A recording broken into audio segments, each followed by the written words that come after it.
Hi folks, Kirk Brandenburg with the Study Sasquatch channel here. The purpose of this video is to show the advantages of our long-term thermal cameras versus trail cams. The thermal cameras show a lot of information that trail cams can't. First example is the heat signature on the top left. We're not sure if it's a Sasquatch or a man. We're going to do a recreation in a few weeks, get more information, but a trail cam would never be able to pick that up.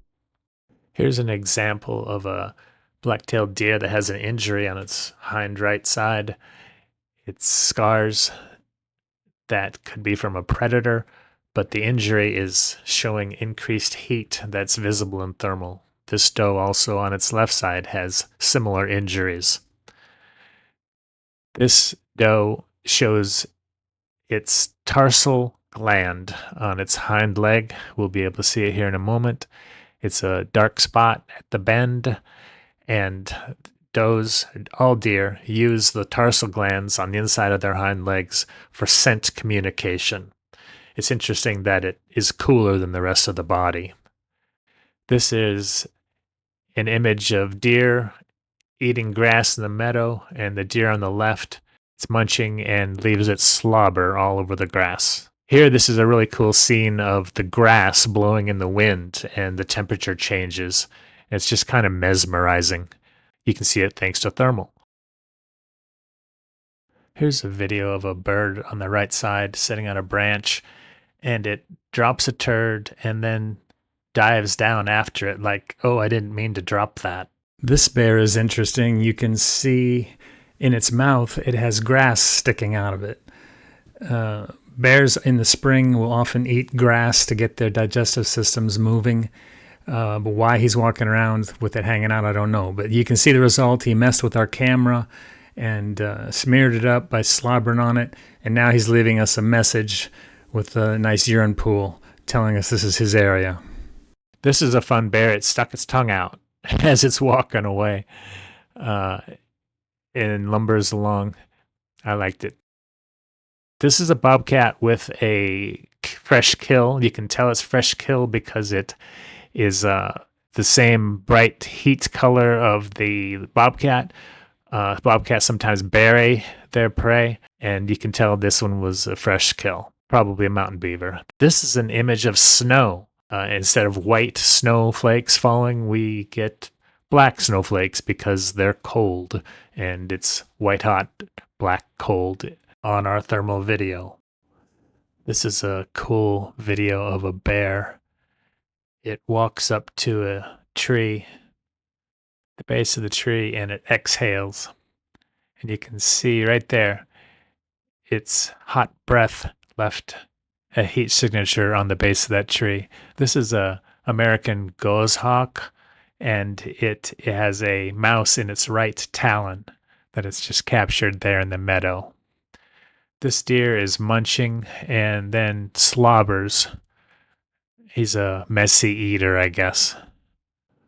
This video shows the heat signature of the bobcat reflecting off the water puddle, and it demonstrates that infrared light is similar to the visible spectrum in that it reflects off of surfaces. This is a doe that you can see its front legs are darker than its hind legs, indicating that it's probably been walking in wet grass and then backing out. This bobcat shows wet legs as well. It may have been walking through wet grass or through a creek, which is opposed to this bobcat, which has uniform coloration and it's all dry. This video is unique because it shows 3 black-tailed deer being pushed around and bullied by a cow elk. And the cow elk has a piece of vegetation hanging out of its mouth, similar to the bear earlier at this exact same spot. It's just interesting to see the dynamics between the two species. This demonstrates a bull elk with antlers that you can clearly see because the antlers are still growing and they're covered with velvet skin that has blood circulation. Later in the year, they'll be dark. This bear has the bottom half of its legs are darker colored because it apparently was walking through wet grass or the water in the creek. This is a fun video because it shows two things: how much larger hind feet of bears are versus the front feet. And then it also demonstrates the temperature transfer from the feet to the gravel road. You can see each of the bear's footsteps. Another heat transfer with this bobcat. You can see every place it has stepped. This is fun. This doe, black-tailed doe, you can see her breath on the gravel road. She's sniffing and exhaling, and when her warm breath hits the road, you can see it in thermal.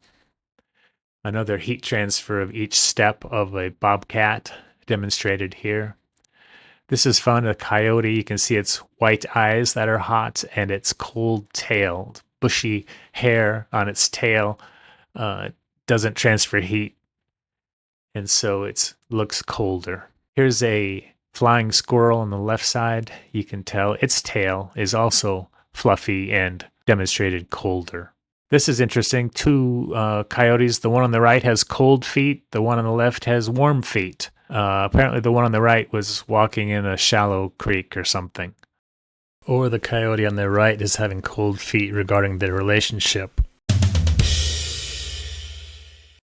Doe has clearly been in water by the darkness of its legs, but its fawn apparently stayed out of the water because it's all uniform warm. This is me with wearing a belly band holster, and it made me hot in mid-July, mid-afternoon, and you can tell the sweat and how it's colder. These birds are fun. Watch the one on the right. Bombs away. This bird does something similar. All right, thanks, Thermal. This is a fun video. Watch the little mouse in the front right and the bobcat. He's looking for something like that little mouse, and he paused for a moment. Maybe he saw it. Maybe he heard something. But the bobcat goes to the left, the mouse goes to the right, and that's one lucky mouse. Here's a bear demonstrating the transfer of the heat to the gravel road, similar to the animals earlier. This is bats. These are bats. And bats have cold wings often when they're seen in thermal flying. And some people will see bats flying through their handheld thermal, and think they're watching an orb because they can't see the wings. And they're confused. If it was a bird or a bat, surely they'd be able to see the wings, right? Well, no. Bats have really thin skin on their wings, and they are often cold in thermal. This is a video of a mouse being attacked by an owl, and the owl got him. And now he's flying off with his catch. But it was fun. Thermal enabled you to see what the owl was after. This coyote's jumping up on a fallen log, and you can see the heat transfer from its feet everywhere it steps. This is fascinating video where it shows the ruffed grouse on the same log the coyote was just on, and apparently it defecates because that's a male grouse, but it looks like it's laying an egg. It's kind of funny. Anyway, here we are with an owl catching a flying squirrel that was running on the ground. And what's interesting is right now there's another flying squirrel flying above them, or gliding as they do, and coming in for a landing on a tree that has another flying squirrel already on the back of it. But the owl caught one of the flying squirrels, and he's in the process of taking it out, and then he'll fly up, and the resulting blood pool can be seen in the thermal. This is me pushing over an old snag, and you can see the transfer of heat from my hands to the old tree. This is a lightning strike. On the center there, you can see a tree that was glowing, and then water that gushes up out of the ground. The water at the site of the strike gets superheated and expands out, and the saturated soil from all the rain is full of water. And as the water gets heated where the strike is and expands, it pushes the water away from the strike point, and it gushes up out of the ground in 3 different locations as caught in this video. I showed it 3 times here.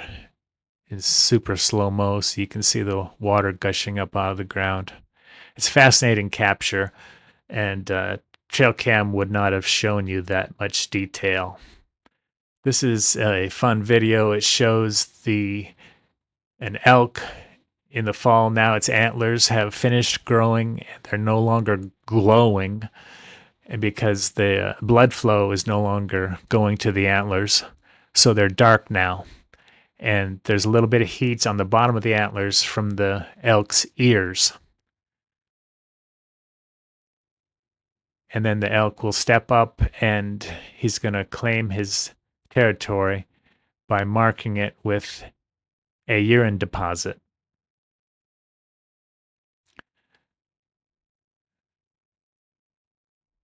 Elk do this to attract cow elk and to intimidate other bull elk, saying that this is my area.